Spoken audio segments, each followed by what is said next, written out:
Hello. Hello, നമസ്കാരം. നമസ്കാരം. ലിയാഖത്തല്ലേ? അതെ. ഞാന് നിങ്ങളെ പ്രസംഗം കേൾക്കുന്ന ഒരാളാണ്, ആ സംസാരമൊക്കെ കേൾക്കുന്ന ഒരാളാണ്. ആ ഒരു 5 മിനിറ്റ് കഴിഞ്ഞിട്ടൊന്ന് സംസാരിക്കാൻ സമയം ഉണ്ടാവുമോ? 5 മിനിറ്റ് കഴിഞ്ഞിട്ട് ഒന്നും ഉണ്ടാവില്ല. ആ ഞാനൊരു ആ ലൈവിലേക്ക് പോകാൻ പോവാണ്. ശരി. ഇപ്പോഴാണെങ്കിൽ ഒരു 5 മിനിറ്റ് സംസാരിക്കാം. ഇപ്പൊ ആണെങ്കിൽ സംസാരിക്കാം അല്ലേ? ഉം, ഓക്കെ, ഒരു സെക്കൻഡ്. ഉം, അപ്പൊ നിങ്ങളെ ഈ പിന്നെ ഉം, യൂട്യൂബിലുള്ള ഉം, സംഗതികളൊക്കെ കാണാറുണ്ട്. ഉം, കുഴപ്പമൊന്നുമില്ല. മറ്റ് യുക്തിവാദികളിൽ നിന്ന് വ്യത്യസ്തമായിട്ട് നിങ്ങൾ കുറച്ച് മാന്യമായിട്ടൊക്കെ സംസാരിക്കുന്ന ആളാണ്. ഉം, ഒരു വിദ്വേഷം നിങ്ങളതിൽ അങ്ങനെ കാണാറില്ല, ഉം. പൊതുവെ കാണാറില്ല. അതില്ലാത്തോണ്ടാണ് കാണാത്തത്. അങ്ങനെ പറഞ്ഞോളെ. അത് നമ്മളെ അല്ല, ഉള്ളിലില്ലാത്തോണ്ടാണ് കാണാത്തത്.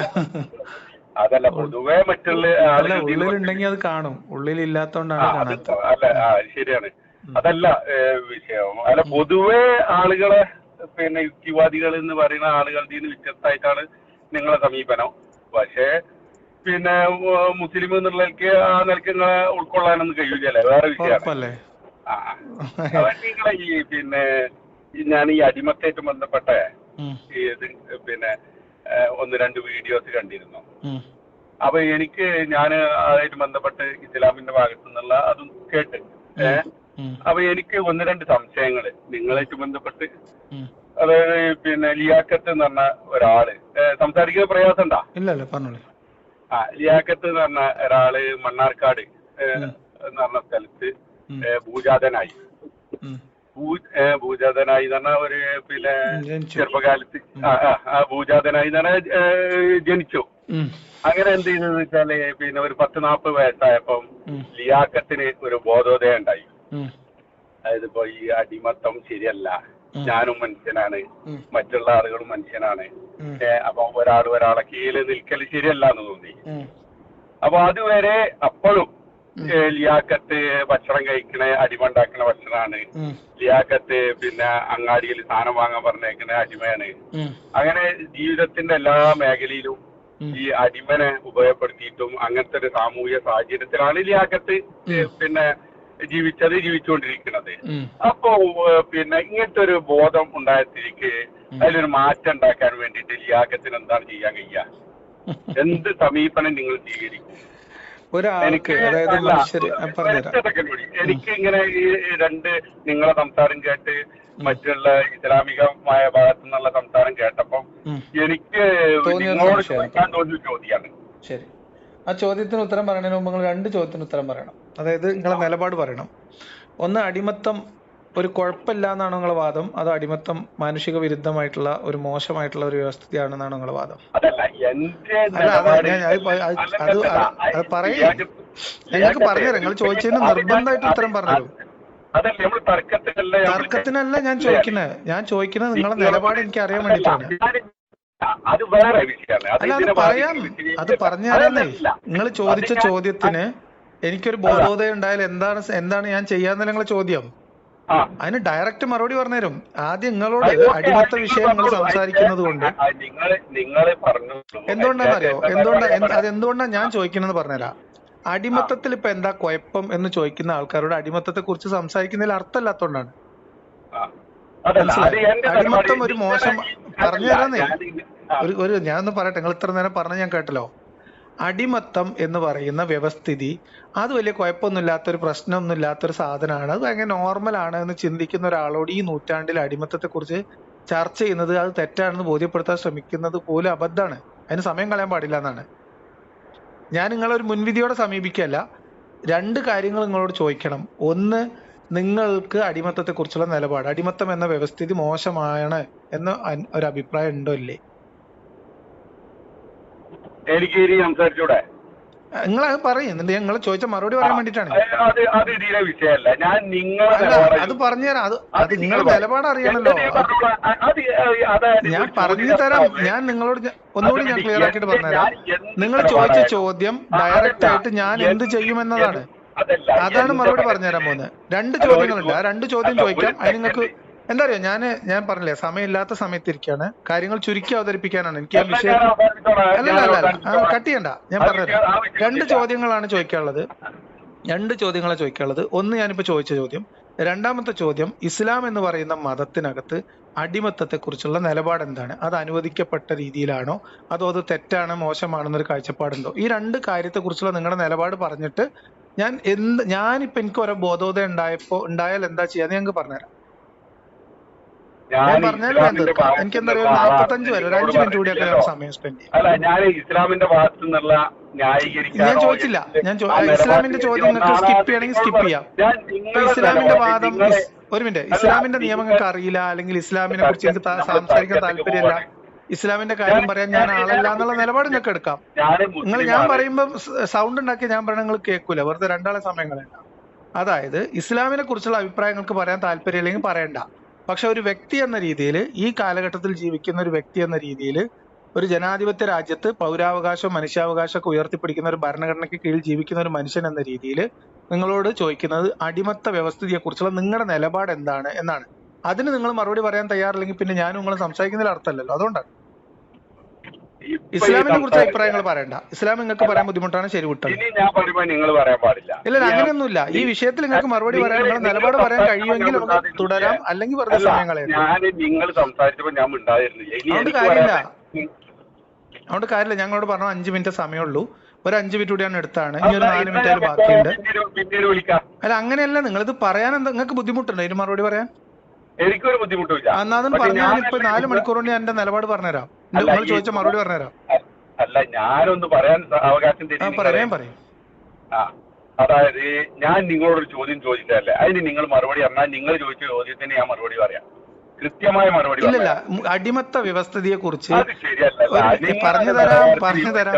നിങ്ങൾ ബഹളം ഉണ്ടാക്കല്ലേ. നിങ്ങളെ കുറിച്ചുള്ള മതിപ്പിന് നിങ്ങൾക്ക് മതിപ്പ് പോയിക്കോട്ടെ, അത് മതിപ്പൊക്കെ പോയിക്കോട്ടെ. നിങ്ങൾ മതിപ്പിലല്ല, ഞാൻ എന്റെ എഞ്ചിൻ വർക്ക് നിങ്ങളെ മതിപ്പിലല്ല, അത് വിട്ടാളി. നിങ്ങൾ എനിക്ക് മറുപടി പറഞ്ഞാൽ നിങ്ങൾ എന്നോട് ചോദിച്ചോളൂ. പറഞ്ഞു തരാം. നിങ്ങൾക്ക് എന്താ അറിയോ, ഇതിന്റെ ഒരു കാര്യം അടിസ്ഥാനം അറിയാത്ത ഒരാൾക്ക് ഇത് പറഞ്ഞു കൊടുത്തൊരു കാര്യമില്ലാത്തോണ്ടാണ്. അല്ല, അത് പിന്നെ ചോദ്യകർത്താവിന്റെ ആദർശത്തെ കുറിച്ച് നിങ്ങൾ ചിന്തിക്കേ. ഞാൻ അതാ പറഞ്ഞ, നിങ്ങൾ ഇസ്ലാം ഞാൻ വിട്ടു. ഇസ്ലാം നിങ്ങൾക്ക് പറയാൻ താല്പര്യമില്ല, അത് വിട്ടു. ഞാൻ ചോദിക്കുന്നത് നിങ്ങളുടെ നിലപാടാണ്, നിങ്ങളെ ആദർശമല്ല. ഇസ്ലാം അല്ലാതിരിക്കെ എന്തെങ്കിലും ആയിക്കോട്ടെ, അത് വിട്ടാളി. ഇസ്ലാമിനെ കുറിച്ച് പറയാൻ നിങ്ങൾക്ക് വയ്യ, നിങ്ങൾക്ക് അതിനുള്ള ധൈര്യം ഇല്ല, അത് മനസ്സിലായത് വിട്ടാളി. അത് വിട്ടു, ഞാൻ വിട്ടല്ലോ. ഇസ്ലാം വിട്ടി. ഇസ്ലാം വിടി. ഇസ്ലാമിന് നിങ്ങൾ വെറുതെ കടിച്ചു തൂങ്ങണ്ട. ഇസ്ലാം നിങ്ങൾക്ക് കൂട്ടിയെ കൂടൂല. അതല്ല ഞാൻ ഇസ്ലാം അതാ ഞാൻ പറഞ്ഞത്. എന്റെ നിലപാടല്ലേ നിങ്ങൾക്ക് അറിയേണ്ടത്. ഒരു മിനിറ്റ്, എന്റെ നിലപാടല്ലേ പറയേണ്ടത്. അത് പറയണമെങ്കിൽ നിങ്ങളുടെ നിലപാട് എന്താന്ന് എന്നോട് പറയൂ, നമുക്ക് രണ്ടാക്കും സംസാരിക്കാന്നല്ലേ പറയാം. നിങ്ങൾ എന്നോട് ചോദ്യം ചോദിച്ചാല് എന്റെ നിലപാട് പറയാം. കേട്ടോളി. നിങ്ങൾക്ക് അത് പറയാൻ കഴിയാത്തത് ഇസ്ലാമിനെ കുറിച്ചുള്ള അഭിപ്രായം ഞാൻ പറയട്ടെ സുഹൃത്തെ. നിങ്ങളെ ചോദ്യത്തിന് മറുപടി പറയാണ്. കേട്ടോളി. ഞാൻ ചോദിച്ച ചോദ്യത്തിന് മറുപടി പറയാത്തത് നിങ്ങളുടെ വ്യക്തിപരമായ അഭിപ്രായവും നിങ്ങളുടെ മതപരമായ അഭിപ്രായവും കൂടിക്കുഴഞ്ഞു കിടക്കുന്നതുകൊണ്ടാണ്. ഒന്ന് പറഞ്ഞാൽ ഒന്ന് പൂച്ചു പുറത്താകും എന്നതുകൊണ്ട് നിങ്ങൾക്ക് ബുദ്ധിമുട്ടുണ്ട്. നിങ്ങൾ പറയണ്ട, ഞാൻ പറഞ്ഞുതരാം. അടിമത്തം എന്ന് പറയുന്നത് മനുഷ്യ ചരിത്രത്തിലെ ഏറ്റവും നീചമായിട്ട് നിലനിന്നൊരു വ്യവസ്ഥിതിയാണ്. ലോകത്ത് മനുഷ്യർക്ക് ഏതെങ്കിലും ഒരാള് ഒന്ന് കക്കൂസിലിരുന്നപ്പോൾ തോന്നിയ ഒരു ഉൾവിളിയുടെ പുറത്തല്ല സമൂഹത്തിൽ ചില കാര്യങ്ങൾ തെറ്റും ശരിയാവുന്നതും മനുഷ്യനെ ബാധിക്കുന്ന പ്രയാസങ്ങൾ പ്രശ്നങ്ങൾ മനസ്സിലാക്കുന്നതും അതിന് പരിഹാരം നേടുന്നതും ഒരാൾ ഭക്ഷണം കഴിക്കുമ്പോഴോ കക്കൂസിലിരിക്കുമ്പോഴോ വീഡിയോ വലിക്കുമ്പോഴോ സുജൂദിലിരിക്കുമ്പോഴോ തോന്നുന്ന ഒരു ഉൾവിളിയുടെ അടിസ്ഥാനത്തിലല്ല. സാമൂഹികമായിട്ടുള്ള നിയമങ്ങളും ധാർമ്മികതയും ചിന്തകളും ഒക്കെ ഉരുത്തിരിഞ്ഞു വരുന്നത് കാലങ്ങളായിട്ടുള്ള മനുഷ്യരുടെ അനുഭവങ്ങളും ചർച്ചകളും പഠനങ്ങളും അതിനൊക്കെ ഭാഗമായിട്ടാണ്.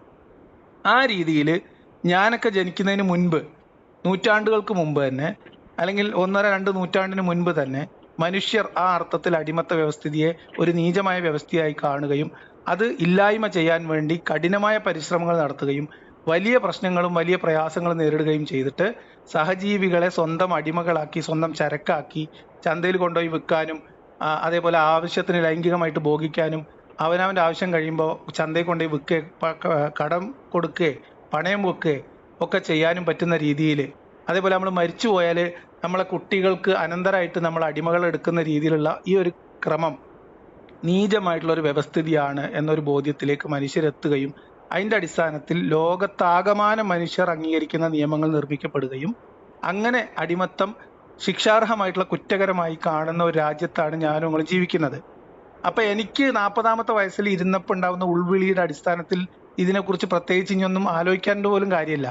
ഇനിയും അടിമത്തത്തിന്റെ ഭാഗമായിട്ടുള്ള ഏതെങ്കിലും അംശങ്ങളോ അടിമത്തത്തിൽ എന്താ കുഴപ്പമെന്ന് ചോദിക്കുന്ന മനുഷ്യന്മാരുണ്ടെന്ന് തോന്നുമ്പോൾ അവരെ ബോധവൽക്കരിക്കുക എന്നുള്ളതാണ് ഇനി നമ്മൾ ചെയ്യേണ്ട പണി. നമ്മളൊക്കെ ജനിക്കുന്നതിന്റെ നൂറ്റാണ്ടുകൾക്ക് മുമ്പ് തന്നെ അടിമത്തം തെറ്റാണ് എന്ന നിഗമനത്തിൽ ആൾക്കാർ എത്തിയിട്ടുണ്ട്. ഓക്കെ,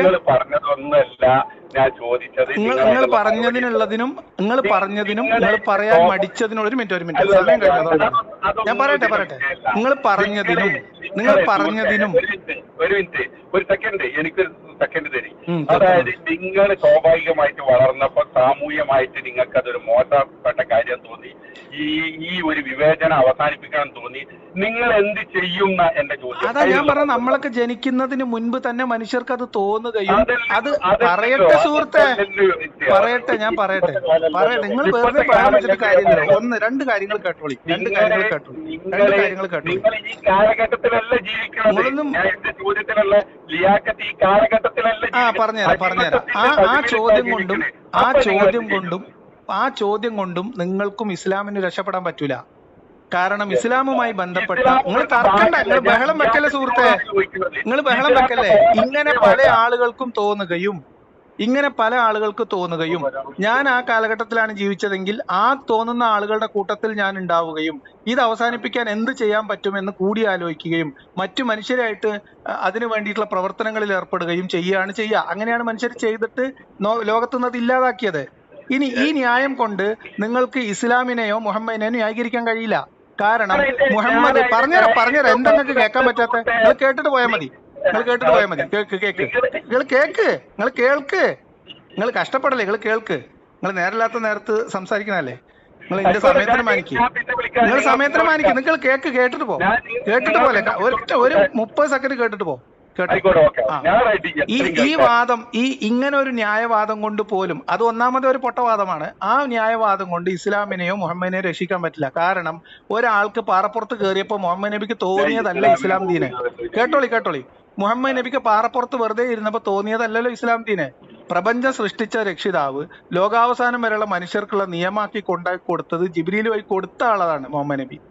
അങ്ങനെയുള്ള മതത്തില് പിന്നെ അടിമത്തം നിലനിൽക്കാൻ കാരണം പണ്ട് മുതലേ അവിടെ ഉണ്ടായതാണ് എന്ന ന്യായം നിങ്ങളിപ്പോ ചോദ്യം കൊണ്ട് പ്രതിരോധിക്കാൻ കഴിയില്ല. അതുകൊണ്ട് നിങ്ങൾ ചോദിച്ചതിനും ചോദിക്കാത്തതിനും നിങ്ങൾ പറയാൻ മടിച്ചതിനും കൂടി ചേർത്തുള്ള ഉത്തരം ഇതിനകത്ത് പാക്ഡ് ആണ്.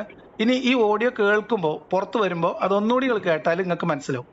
എന്നിട്ട് മനസ്സിലായിട്ട് നിങ്ങൾക്ക് സംശയം തീർന്നിട്ടില്ലെങ്കിൽ നിങ്ങൾ ഇന്നെ വിളിക്കുക, നമുക്ക് വിശദമായിട്ട് സംസാരിക്കാം. എനിക്കൊന്നുകൂടി നിങ്ങളോട് ചോദിച്ചാലോ? അല്ല അതാ പറഞ്ഞ ഇനിയും അതാ പറഞ്ഞേ അത് കേൾക്ക് കേട്ടോ പറഞ്ഞുതരാം. ഞാൻ എന്താ എന്റെ സമയം കഴിഞ്ഞോണ്ടാണ്. എനിക്ക് 9 മണിക്ക് ലൈവ് ഉണ്ട്. ഒരു മിനിറ്റ് പറയട്ടെ സുഹൃത്തെ, ഒരു മിനിറ്റ്. ഞാൻ 5 മിനിറ്റ് പറഞ്ഞപ്പോ 10-12 മിനിറ്റ് ആയി. എനിക്ക് ഇനി സമയമില്ല. അതായത് ഈ ഓഡിയോ പബ്ലിഷ് ഞാനൊന്ന് പറയട്ടെ. ഈ ഓഡിയോ പബ്ലിഷ് ചെയ്ത് കഴിഞ്ഞിട്ട് നിങ്ങൾ ഇത് ഒന്നുകൂടി കേൾക്കാം. പറയട്ടെ സുഹൃത്തെ, ഒന്നുകൂടി നിങ്ങൾ കേട്ടിട്ട് എന്നിട്ടും നിങ്ങൾക്ക് എന്തൊരു കഷ്ടാണ്. അതല്ല ഈ പറയണേ, അതാണ് ഈ പറയണ. കേൾക്ക്, സമയം കളയരുത്. ഈ ഓഡിയോ പബ്ലിഷ് ചെയ്യുമ്പോൾ നിങ്ങൾ ഒന്നുകൂടി കേട്ടിട്ട് നിങ്ങൾ ചോദിച്ചതിന് മറുപടി കിട്ടിയിട്ടില്ല എന്ന് നിങ്ങൾക്ക് പിന്നെയും തോന്നുകയാണെങ്കിൽ ബഹളം ഉണ്ടാക്കലൊന്നും ഇവിടെ നടക്കൂല. ബഹളം ഉണ്ടാക്കിയിട്ട് രക്ഷപ്പെടാനൊന്നും പറ്റില്ല. നിങ്ങൾ ഏത് അടവ് ഇവിടെ പ്രയോജനം കാര്യമില്ല. പറയുന്നത് കേട്ടോളൂ. ഇത് ഒരു തവണ കൂടെ കേട്ടിട്ട് നിങ്ങൾക്ക് മറുപടി കിട്ടിയില്ല എന്ന് തോന്നുകയാണെങ്കിലോ നിങ്ങൾക്ക് ഞാൻ പറഞ്ഞത് മനസ്സിലായില്ല എന്നുണ്ടെങ്കിലോ നിങ്ങൾ ഇനി എന്നെ വിളിച്ചോളൂ. വിളിക്കുന്നത് പകലൊരു 3 മണി 4 മണി ആ സമയത്തായിരിക്കണം മാത്രമേ ഉള്ളൂ. ഓക്കെ, അല്ല അതായിക്കോട്ടെ. അതിനി കേൾവിക്കാർ തീരുമാനിക്കട്ടെ. നിങ്ങൾ ഒന്നുകൂടി കേട്ട് നോക്കിയിട്ട് നിങ്ങൾ എന്നെ വിളിക്കട്ടോ. ശരി, അപ്പൊ നിങ്ങൾ ഇത് ഒന്നുകൂടി കേട്ടിട്ട് എന്നെ വിളിക്കും. സമയം പോലെ വിളിക്കും, സമയം നോക്കിയിട്ട് വിളിക്കും. കേട്ടു. നിങ്ങൾക്ക് മനസ്സിലായില്ലല്ലോ, നിങ്ങൾക്ക് മറുപടി കിട്ടിയിട്ടില്ലല്ലോ. ഒരു മിനിറ്റ് ക്ലിയർ ആക്കി തരാം. നിങ്ങൾക്ക് മറുപടി കിട്ടിയില്ല എന്നല്ലേ നിങ്ങൾക്ക് തോന്നണേ? ശരി, നിങ്ങൾ ഇനി എത്ര മണിക്ക് എന്നെ വിളിക്കാം? നാളെ വിളിക്കും. എത്ര മണിക്ക് വിളിക്കും? എനിക്കിപ്പോ 9 മണിക്ക് ലൈവ് ഉണ്ട്. 3 മണിക്ക് വിളിച്ചോളി. നാളെ ഈവനിങ്ങിൽ 3 മണി. നിങ്ങളെ നമ്പർ ഞാൻ സേവ് ചെയ്ത് വെക്കാം. നാളത്തെ ഡേറ്റ് ഇട്ടിട്ട് നിങ്ങളെ ടൈം എഴുതിയിട്ട് ഞാൻ സേവ് ചെയ്ത് വെക്കും. നാളെ നിങ്ങൾ വിളിക്കാം. എനിക്ക് പറഞ്ഞു തരണം. നാളെ നിങ്ങൾ വിളിക്കുമല്ലേ? അതൊക്കെ പറഞ്ഞുതരാം. നിങ്ങൾക്ക് എന്താണോ മനസ്സിലാവാത്തത് നാളെ വിശദമായി. നിങ്ങൾ ഇങ്ങനെ ബഹളം വെക്കാൻ പറ്റൂല. നിങ്ങൾക്ക് പറഞ്ഞുതരാനാണ്, നിങ്ങൾ ഇന്നോട് ചോദിക്കാനാണ് വിളിക്കുന്നതെങ്കിൽ. നിങ്ങൾ മിണ്ടരുത് എന്ന് പറഞ്ഞാൽ ഞാൻ മിണ്ടൂല. ആ ശരി, അങ്ങനെയാണെങ്കിൽ നിങ്ങൾ നാളെ 3 മണിക്ക് വിളിച്ചോളി. നിങ്ങളെ പേര് ഞാൻ ജനുവരി 3 മണി എന്ന് സേവ് ചെയ്ത് വെക്കാം. നിങ്ങൾ ധൈര്യമായിട്ട് വിളിച്ചോളി. നിങ്ങൾക്ക് എന്താണോ മനസ്സിലാവാത്തത്, നിങ്ങൾക്ക് എന്തൊരു കഷ്ടം, നിങ്ങൾക്ക് എന്താണോ മനസ്സിലാവാത്തത്, എന്താണോ ഉത്തരം കിട്ടാത്തത്, നിങ്ങൾക്ക് ഉത്തരം കിട്ടുന്നത് എന്താണെന്ന് പറയട്ടെ സുഹൃത്തെ. ഒരു സെന്റൻസ് പൂർത്തീകരിക്കട്ടെ, അവസാനിപ്പിക്കട്ടെ. നിങ്ങൾക്ക് എന്താണോ മനസ്സിലാവാത്തത്, നിങ്ങൾക്ക് എന്തിനാണോ ഉത്തരം കിട്ടാത്തത്, അത് നിങ്ങൾ ചോദിച്ചോളിയും. നിങ്ങൾക്ക് മനസ്സിലാവണ വരെ, നിങ്ങൾക്ക് ഉത്തരം കിട്ടിയത് നിങ്ങൾ പറയുന്നത് വരെ പറഞ്ഞു തരാന്ന്. മനസ്സിലായോ? അതാ പറഞ്ഞ് നാളെ നിങ്ങൾക്ക് എന്തിനാണോ ഉത്തരം കിട്ടിയില്ല തോന്നണേ, അത് നിങ്ങൾക്ക് ഉത്തരം കിട്ടുന്ന വരെ ചോദിച്ചോളിയും. നിങ്ങൾ വിളിച്ചോളി. നിങ്ങൾ 3 മണിക്ക് വിളിച്ചോളി. ഞാൻ ഇവിടെ ഉണ്ടാവും. 3 മണിക്ക് വിളിക്കണേ. നിങ്ങൾ വിളിക്കണേ. നിങ്ങൾ വിളിക്കണം. വിളിക്കാതെ പോരുത് കേട്ടോ. നാളെ വിളിക്കണം. ഞാൻ കാത്തിരിക്കും. ശരി, 3 മണിക്ക് വിളിക്കണം. നിങ്ങൾ 3 മണിക്ക് വിളിക്കേ. ശരി, അതാ പറഞ്ഞ നിങ്ങൾ വിളിക്കും. നിങ്ങൾക്ക് മനസ്സിലാക്കി തന്നിട്ട് നിങ്ങൾ വിടുള്ളൂ. പോരെ? നിങ്ങൾക്ക് ഉത്തരം കിട്ടി നിങ്ങൾ മതിയായി പള്ളം നിറഞ്ഞു എന്ന് പറഞ്ഞിട്ട് നിങ്ങൾ പോവുള്ളൂ. അതുവരെ തരും.